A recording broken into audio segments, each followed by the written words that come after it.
so welcome back to the channel and to another bike review. Today we've got something very special for you, this beautiful Ducati Panigale 1199. So Ducati have long established themselves as possibly and arguably one of the most prestigious motorcycle brands. They seem to have a way of repeatedly delivering bikes that exceed everyone's expectations and consistently raise the bar that everybody else is trying to get to. We've had icons like the 888, the 916, you could really go on. In 2012, Ducati brought us along this, and they were so proud of it they actually named it after the northern Italian neighbourhood where they're based, Borgo Panigale. At the time, the 1199 brought with it what was previously unheard of from a V-twin motor, and brought with it technology also that's usually just reserved for the racetrack. The heart of the bike is the Desmodronic Super Quattro 1198cc motor. It's knocking on the door of 200 brake horsepower. It's quite interesting that the bike's actual capacity is 1198.16cc. Obviously for marketing purposes Ducati decided to ride that up to 1199. The construction of the Panigale was completely unheard of at the time. The bike's effectively frameless. The engine is the main part of the chassis. Onto that you've got the swing arm that's bolted directly onto the engine, and there's various cast aluminium pieces that are then bolted again onto the engine to mount your auxiliaries, your handlebars, fuel tank, seat, all that kind of stuff. For suspension up front we've got fully adjustable forks from Marzocchi. Back here is a Sachs rear shock, again fully adjustable. On the S variant of this bike, the Sachs unit was actually switched out for an Ohlins unit, and that's actually electronically adjustable. For slowing down all that power, we've got twin monoblock calipers up here from Brembo. They're set on twin 330mm discs. This is all tied in with the ABS as well. I'll get to that a little bit later, but the ABS taps into the different riding modes that are available on the bike. What's particularly quite clever with the front brake is if you're quite heavy on the front brake, a rear brake is actually going to be applied automatically to help stabilise the bike. The Panigale is absolutely packed with technology as well. We've got electronic quick shifter, we've got ABS, we've got electronic traction control, electronic suspension on the S variants, 3 different riding modes. Each one of those, you've got wet, you've got sport, and you've got race. They're going to dictate how aggressive the ABS is, actually how much power is available to use as well. Once you get into race, it basically turns everything off and gives you the full power of the engine. Obviously on the road it's probably not recommended to use that setting, but if you're on the racetrack, that's going to give you absolutely everything the bike's got to offer. Wet mode's going to tone it down a little bit. Gives you somewhere in the region of 120 brake horsepower. Not necessarily just to be used in the wet, perhaps you're just pottering around town, you maybe don't want to use, or don't even need to use, you know, the bulk of the power that's available. And then sport mode is where you're going to be spending most of your time. That's either, you know, casual track days, Sunday rides out, big aero blasts, all that kind of stuff. Just before we get this bike out on the road, I just want to say a massive thank you to Rob and his team at JD Motors and JD Comps for letting me play on this bike for the day. JD Comps are a local competition company to me, offering great prizes. They've got motorbikes, cars, technology, all sorts of stuff available. I would suggest that you go and take a look at their website. I'll leave a link in the description down below.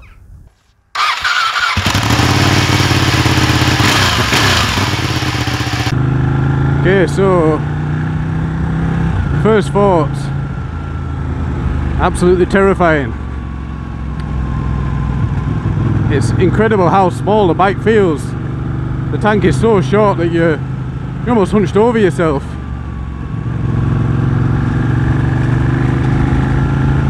We've literally just got down the road and already you get the smallest of inkling of what this thing's capable of. Slightest twitch on the throttle is instant torque.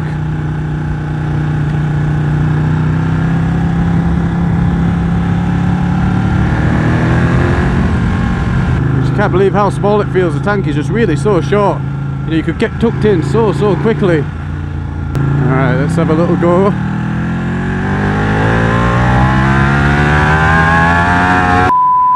Jesus Christ!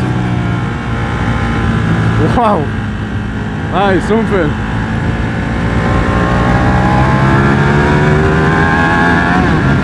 Whoa.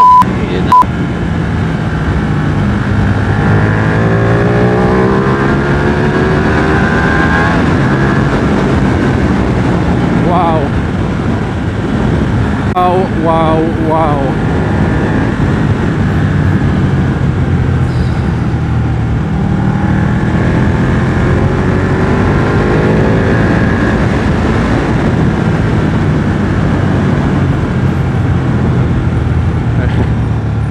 tell you what, that is something. Just brutal acceleration.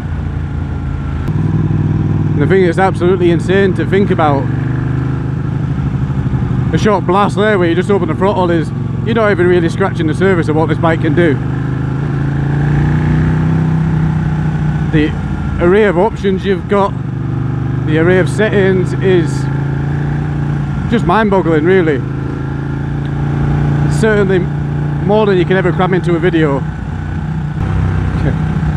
I got so excited there with the just insane power. I didn't even test the quick shifter out. Honestly, I only wish this this review today was on the track rather than on the road, because a bike like this is just silly on the road. It's just absolutely awesome in every way, but very, very silly. There's no way you could possibly need such an insane amount of performance on the road. I forget the exact stats. I think it's 195 brake horsepower, 196 brake horsepower, and I think it only weighs, don't quote me on this, I think 188 kilograms.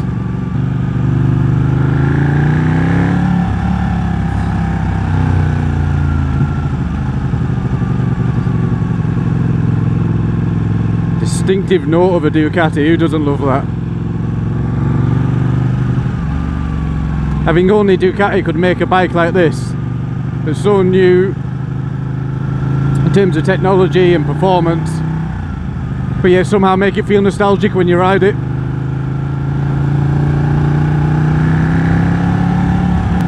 Surprisingly comfortable as well. The tank, as I say, is so narrow you can really stick your thighs into the tank to support yourself. So obviously this bike is really what started it all for the modern era of Ducati that we've got. This is the 1199, we had the 1299 after it. They then brought out the 848, or 849 sorry, which geared more of a super sport machine. And obviously now we've got the likes of the V4 and the V2.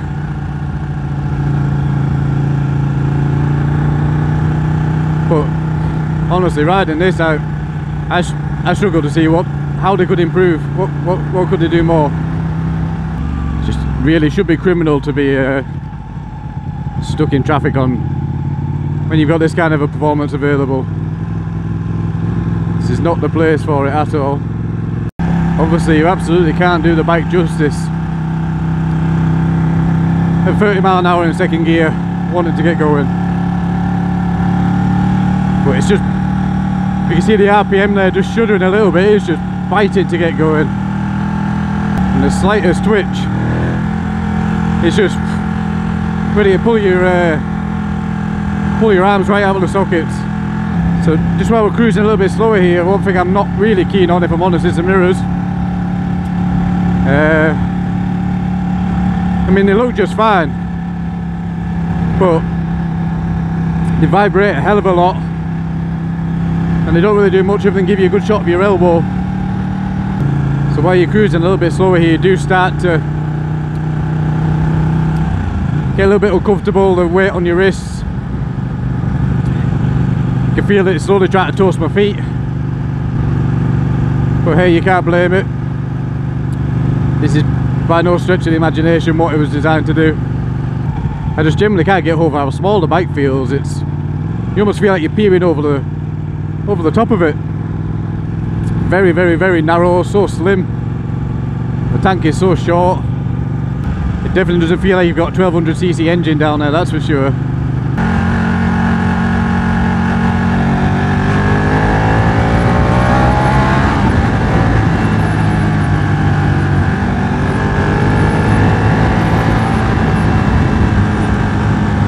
Effortless overtaking.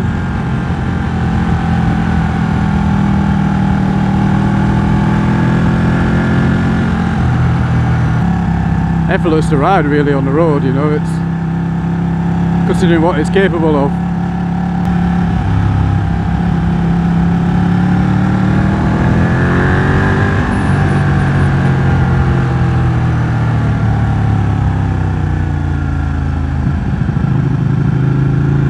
absolute pleasure.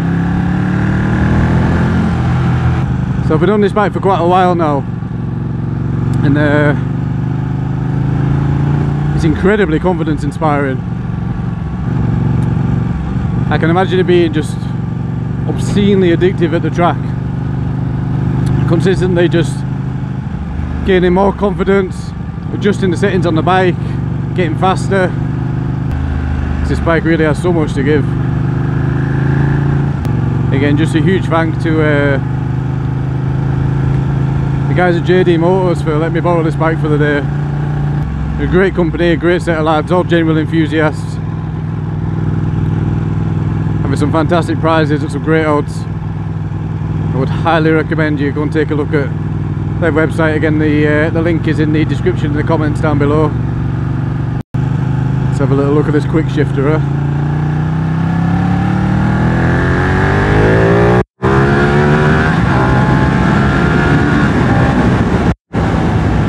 Wow. Really wow. And I didn't even get into the power band. It's really funny. Obviously the sound was no mistaken that you're on a twin. But even like just back there, you know, you start getting up in that revs and you start hearing it screaming a little bit. Your natural instinct is to change up. But actually when you look down, you're at maybe 8,000 or 9,000 RPM. You've still got another couple of thousand revs to get through. Crazy just how loud the bike is. I mean, this particular 1198's running the standard exhaust. It's just offensively loud. For all the right reasons as well. Sounds incredible. I can only imagine what they must sound like with a racing can on, or Termagoni pipes. Deceptively fast as well. It's sort of now where you're just sort of cruising through town. I mean, fourth gear, barely even on the revs, and you look down and it's like 40-45 miles an hour without even trying. It's definitely a bike you're gonna have to be careful with if you live a lot of built-up areas, you know, if there's speed cameras and stuff like that. So even though this thing's getting obscenely hot now, it's cooking my thighs. So easy to ride, so forgiving to ride as well. If you saw the Aprilia RSVR review that I did, I'd still be now first gear, second gear, first gear, trying to find neutral. But it's very reminiscent of like a Japanese inline four, just a click into neutral, no messing around. The throttle is incredibly sensitive, especially when you're borderline idling and just go to set off. Don't quote me on this, I might be wrong, but it appears the bike will sort of increase the RPM ever so slightly.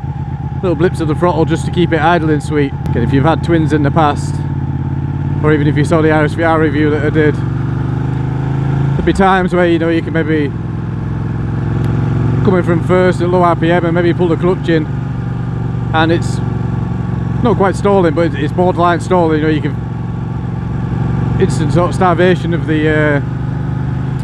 petrol from the engine. But I've noticed on this sometimes the revs will just creep up a little bit on their own. I'd assume that's the bike's way of keeping itself running sweet. I say I might just be doing something wrong, so don't quote me on that.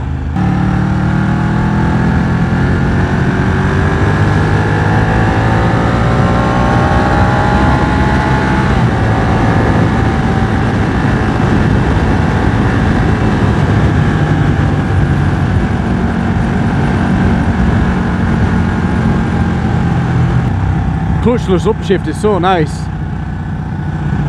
Just a momentarily release of the throttle and a quick flick of the foot and you're effortlessly into the next gear.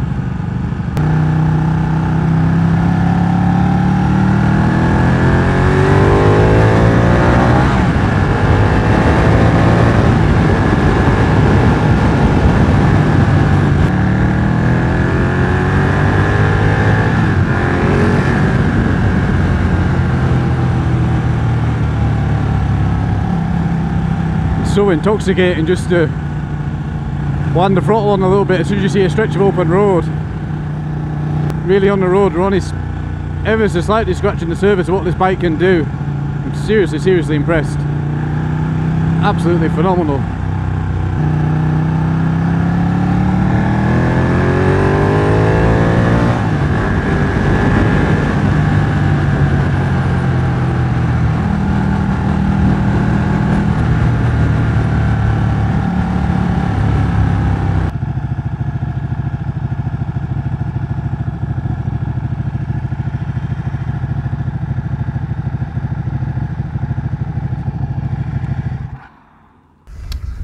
spending the afternoon of this bike, if I'm honest with you, I'm absolutely lost for words. It is a phenomenal piece of engineering. I only regret that you're so limited to what you can do with the roads. The bike has so much to give, and I'd love to have it on the track just to see how far I can push myself more than push the bike. One thing is for sure, this bike is going to outperform 95% of riders. You know, there's only going to be a very select few people that could really get the most out of what this bike has to offer. What's quite interesting is, even around town, it's a little bit lurchy at slower speeds, but it's surprisingly easy to ride. I mean, gone were the days with the Ducatis with a heavy clutch and, you know, getting overheated exhaust and all that kind of stuff. It's very easy to ride, very easy to live with, I would imagine. It's a little bit of a different riding experience to what you might be used to, particularly if you ride a lot of twins. You have to ride this bike more like an inline 4. It really loves to rev, and most of the power is really high up in the rev range. Initially, when you're pulling out of corners, you know, not that it's underpowered by any stretch of the imagination, but it maybe doesn't get quite going as much as you'd expect it. But once you pass that low RPM, it just takes off. Absolutely incredible. I imagine this was intentional. The 1098 before this bike was renowned for being quite aggressive coming out of corners and constantly wanting to wheelie. So I think Ducati have done the right move and hit the nail absolutely on the head with this bike. The bike's incredibly compact as well. You know, the tank's really short, it's very narrow considering the size of the engine. So easy to flick in out of corners. For the most part, you will be forgiven for thinking you're on a bike of half the capacity. Gone were the days where Ducati were renowned for unreliability. I'm fairly sure this bike would be as dependable as any Japanese superbike that's available today. The service intervals have been stretched out quite a lot, and the dreaded belts that used to cause so many headaches for previous Ducati owners have all been replaced by chains now. I think what's even more astounding is this particular bike is now 8 years old. Absolutely incredible. If you are in the market for a Panigale, or if you're considering moving up to that next level tier of superbikes, I honestly could not recommend this thing enough. It is absolutely incredible. Thank you so much for watching. If you enjoyed this video half as much as I enjoyed making it, please do leave a like down below, and do consider subscribing to the channel. We've got lots of exciting superbike content planned over the coming weeks. Again, massive thank you to Rob and the guys at JD Motors. That's it guys, thanks very much, take care. I look forward to seeing you all in the next video.